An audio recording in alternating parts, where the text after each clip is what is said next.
ओम नमः शिवाय गुरवे सच्चिदानन्दमूर्तये निष्प्रपञ्चाय शान्ताय निरालम्बाय तेजसे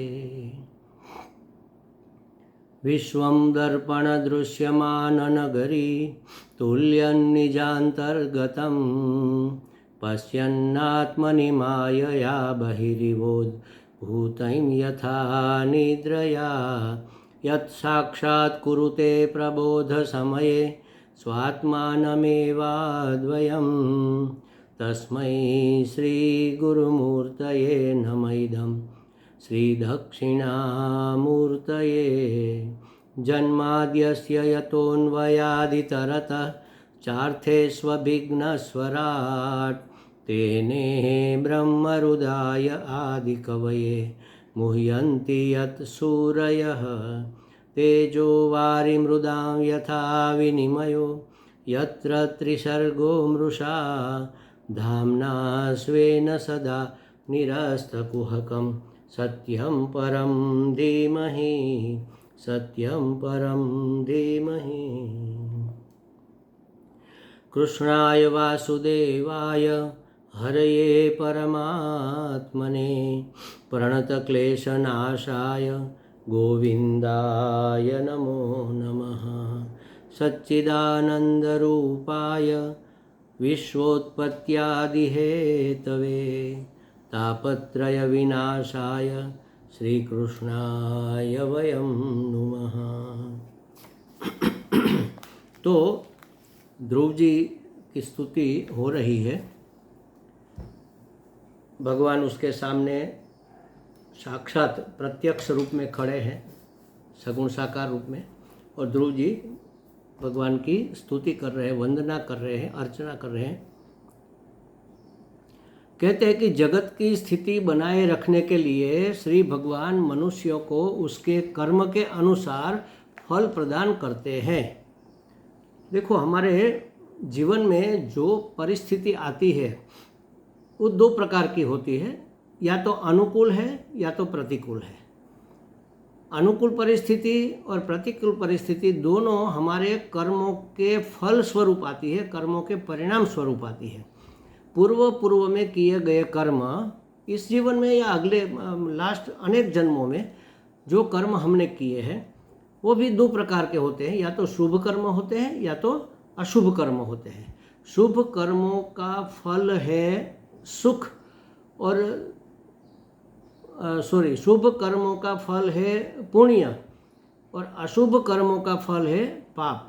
और पाप का परिणाम है अनुकूल परिस्थिति, जिसको हम सुख कहते हैं, और अशुभ कर्मों से होने वाले पाप का परिणाम है दुख, जिसे हम प्रतिकूल परिस्थिति कहते हैं।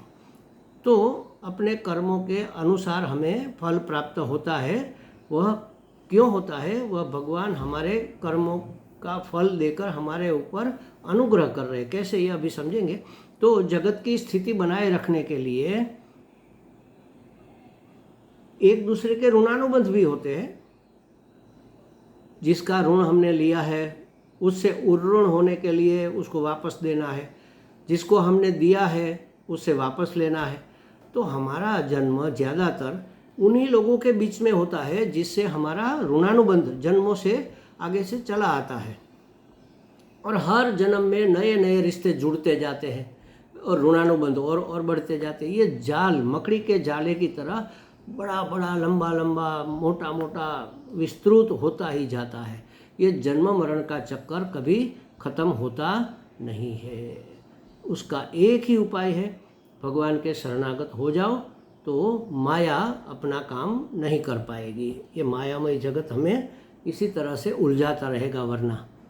तो इस प्रकार लगता है कि वे अनुग्रह और निग्रह दोनों करते हैं। भगवान सुख रूप फल देकर हमारे ऊपर अनुग्रह करते हैं, कृपा करते हैं, और हमारे अशुभ कर्मों का फल देकर, प्रतिकूल परिस्थिति देकर हमें हमारी सफाई करते हैं महाराज। जैसे कपड़े में कोई दाग लग गया, धूल मिट्टी है तो ऐसे झाड़ दो, निकल जाएगा, और गीली मिट्टी लगी है तो धो लो, निकल जाएगा। लेकिन किसी वस्तु का दाग लग गया, हल्दी का दाग या ऐसा कोई दाग लग गया, तो फिर सिर्फ पानी से धोने से नहीं जाएगा, साबुन लगाना पड़ेगा। और उसमें भी अगर ये स्याही इत्यादि या ऑयल इत्यादि का दाग अगर लगा है तो साबुन से भी नहीं जाएगा, वो डिटर्जेंट लगाना पड़ेगा।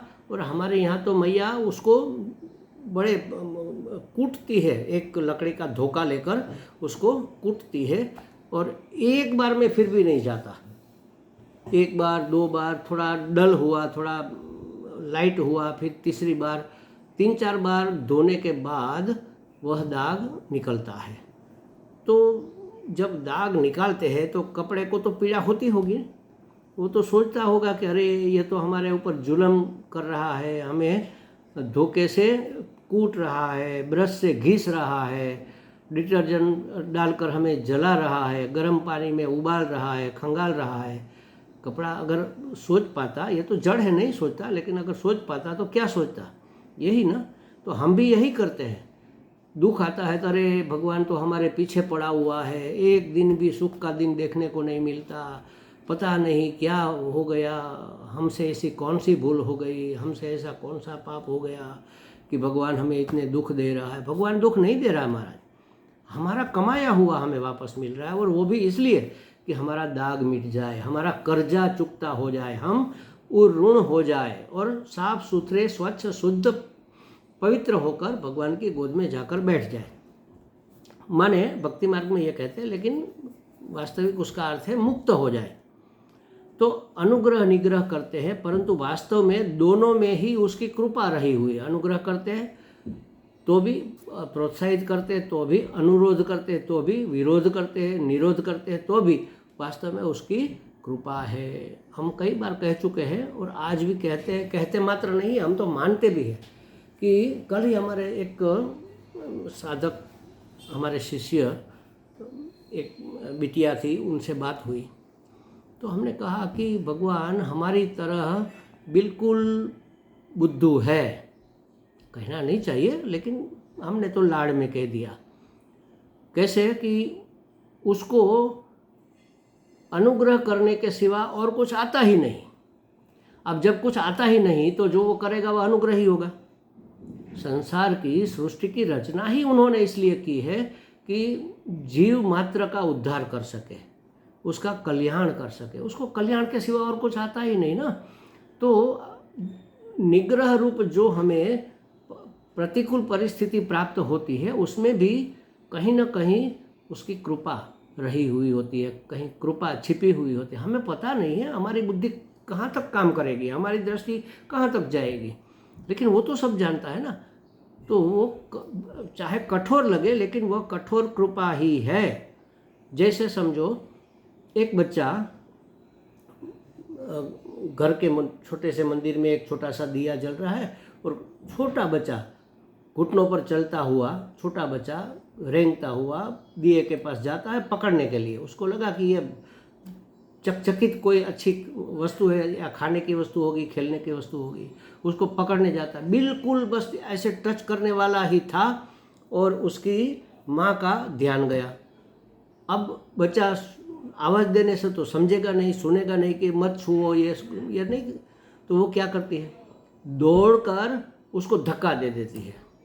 उठाने का भी समय नहीं था तो धक्का दे दिया, बच्चा गिर गया, थोड़ी चोट भी लगी होगी, वह रोने लगा। वो क्या समझेगा कि माँ ने मेरे ऊपर जुल्म किया, निग्रह किया ना उसका। वास्तव में वह क्या था, बच्चा जल जाएगा तो कितने दिनों तक पीड़ा होगी, जब तक वो घाव मिटेगा नहीं तब तक पीड़ा होगी।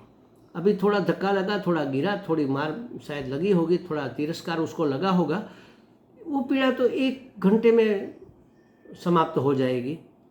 लेकिन अगर वह जल गया होता तो कितने दिनों तक ये पीड़ा होती। तो माँ ने कृपा की या जुल्म किया। बच्चे को तो लगता होगा कि मेरे ऊपर जुल्म किया, माँ ने मुझे धक्का मार के गिरा दिया, कितना अच्छा मैं वो खिलौना लेने जा रहा था, वो लेने भी नहीं दिया और ऊपर से धक्का दे। बस वही हमारी समझ है, उस बच्चे से ज़्यादा हमारी समझ नहीं है।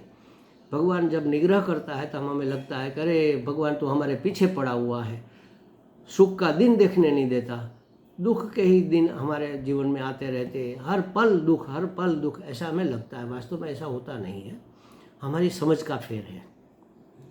तो कहा कि भगवान अनुग्रह निग्रह करते हैं, परंतु वास्तव में दोनों में ही उसकी कृपा रही हुई होती है। तो इस प्रकार जीव से परमेश्वर सभी तरह से विलक्षण है। अभी तक जितने लक्षण देखे हमने, उनमें सब में जीव से भगवान विशेष लक्षण वाले हैं अथवा विपरीत लक्षण वाले हैं। विलक्षण है, व्यतिरिक्त माने अन्य है, समझ लो।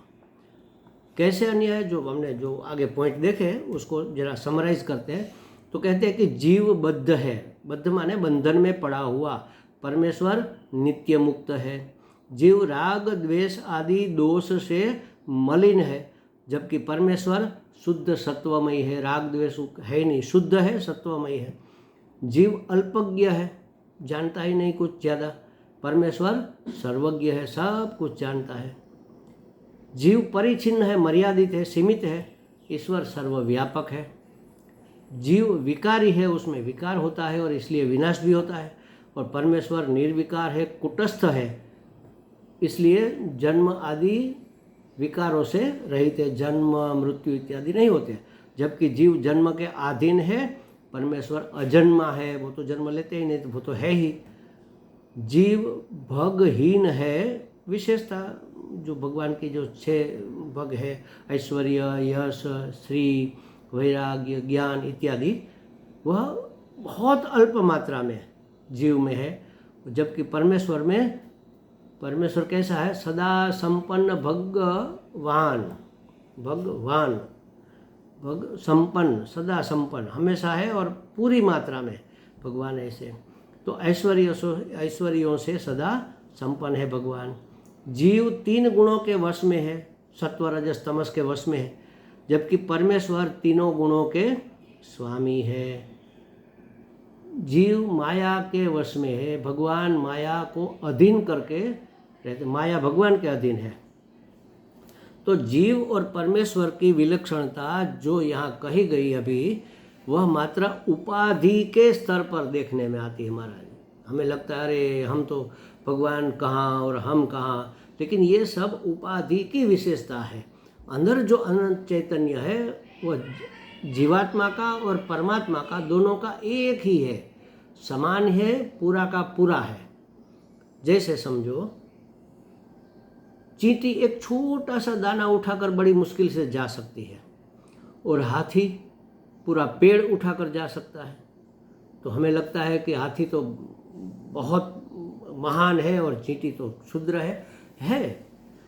उपाधि की दृष्टि से चींटी का शरीर इतना छोटा और इतना नाजुक, इतना कमज़ोर है कि वह ज़्यादा शक्तिवान नहीं हो सकती, और हाथी का शरीर इतना मोटा, इतना बड़ा, इतना तगड़ा और इतना पावरफुल है, समर्थ है, वो ज़्यादा शक्तिमान हमें लगते हैं। लेकिन चींटी का जीव और हाथी का जीव, उसमें कोई अंतर नहीं है। वह दोनों ही चैतन्य है, अनंत चैतन्य के अंश, सनातन अंश है। तो जैसे समझो, ये 2 पोट है हमारे पास, 2 घड़े हैं। तो ये बड़ा है, ये वाला, और ये वाला छोटा है। तो ये जब एक दूसरे को देखते हैं तो क्या सोचते हो? समझो कि अगर ये सोच रहे हैं, अगर ये बोल भी सकते हैं, तो ये कहेगा अरे मैं तो इतना सा छोटा हूँ, ये तो कितना महान है, बड़ा आदमी है, और मैं तो इतना सा हूँ, इसके अंदर तो कितना ज़्यादा सामान समा जाएगा, जल दूध जो भी है, और मेरे अंदर तो थोड़ा सा समाएगा। इसके अंदर तो 200 ml समा जाएगा, मेरे अंदर तो 10 ml भी नहीं समाएगा। 20-25 ml समझ लो, 50 ml समझ लो, इससे आधा समाएगा। तो ये अपने आप को लघुता ग्रंथि से पीड़ित करेगा, और ये क्या करेगा, अरे छू हट यहाँ से, ये छोटा क्षुद्र कहाँ से मेरे पास आ गया, इसको कहेगा। अपने गुरुता ग्रंथि के गर्व से फूलेगा, और ये लघुता ग्रंथि के गर्व उससे वह निराश होगा।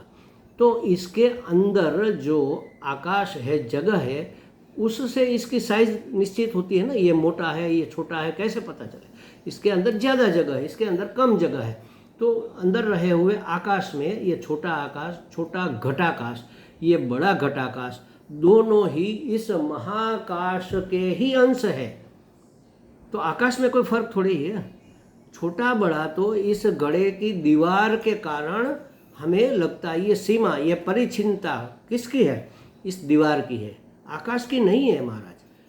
तो इस दीवार की माने इस घड़े की उपाधि की परिच्छिन्नता है, इस उपाधि की मर्यादा है। वास्तव में आकाश तो आकाश ही है, न तो छोटा है न तो बड़ा है।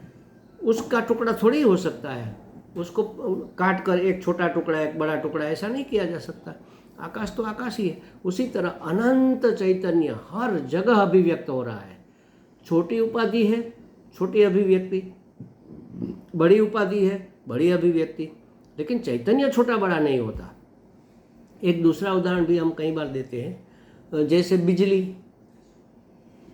करंट जिसको कहते हैं, इलेक्ट्रिसिटी।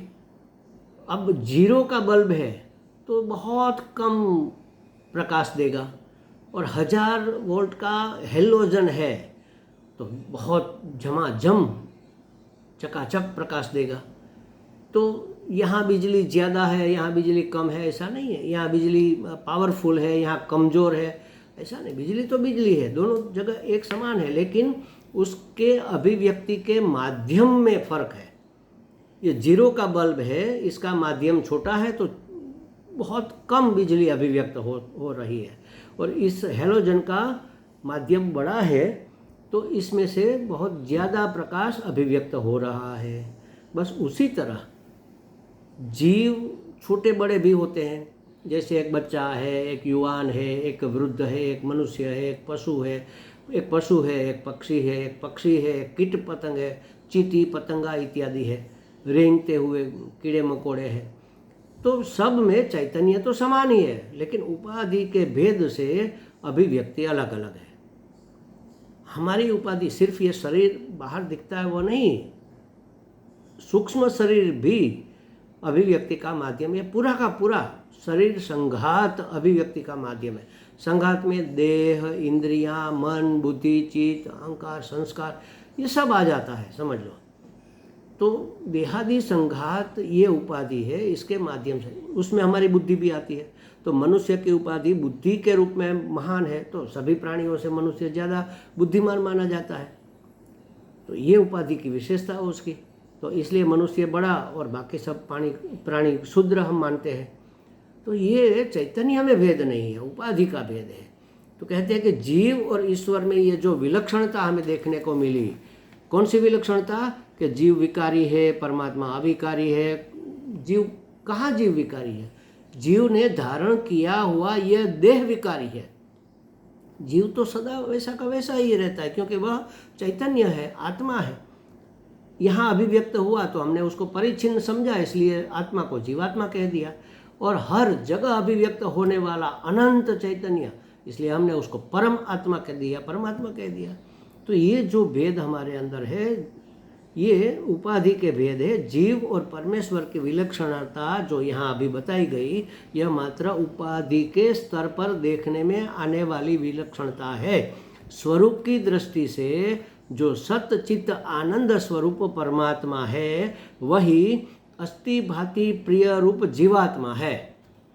और अस्थि भांति प्रिय रूप जो जीवात्मा है, वही वास्तव में सच्चिद आनंद परमात्मा ही है।